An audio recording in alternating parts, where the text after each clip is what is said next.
বৃষ্টিকে উপেক্ষা করে এইচএসসি পরীক্ষার্থীদের পাশে ছাত্রদল।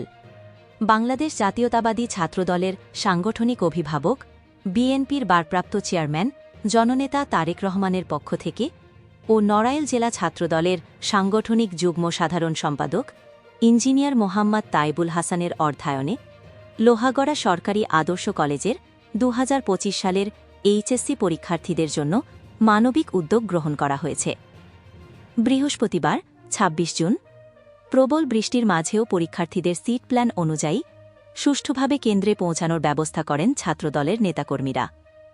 পরীক্ষার্থীদের হাতে তুলে দেওয়া হয় বিশুদ্ধ পানির বোতল, বলপেন ও চকলেট।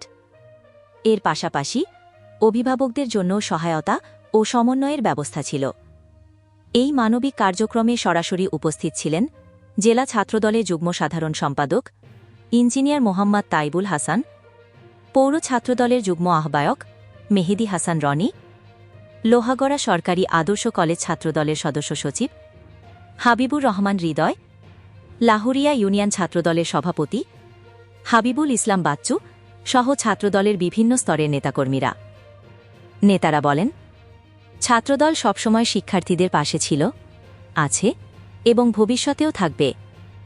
মানবিক ও শিক্ষাবান্ধব ছাত্র রাজনীতি চর্চার অংশ হিসেবেই এই কার্যক্রম হাতে নেওয়া হয়েছে। আমাদের নেতা জনাব তারেক রহমান স্বপ্ন দেখে একটি সাম্য, ঐক্য, মানবিক, মর্যাদা সম্পূর্ণ বাংলাদেশ বিনির্মাণের জন্য।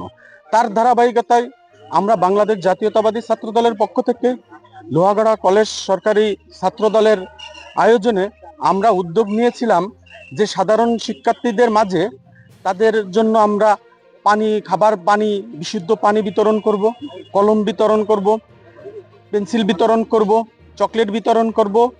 প্রচণ্ড প্রতিকূলতার ভিতর দিয়েও আমরা প্রত্যেকটি ছাত্রছাত্রীকে আমরা তাদেরকে সিট চিনাই দিতে সক্ষম হয়েছি যে আমরা একটি সাম্য, ঐক্য, মানবিক, মর্যাদা সম্পূর্ণ বাংলাদেশ গড়তে চাই, যেখানে সকলের কথা বলার অধিকার থাকবে, সকলের গণতান্ত্রিক অধিকার থাকবে, সকলের হাতের অধিকার থাকবে এবং বাংলাদেশে যত প্রকার নাগরিক সুবিধা আছে সেই সুবিধাগুলো থাকবে। তারই একটা বার্তা আমরা ছাত্রদলের পক্ষ থেকে দিতে এসেছি।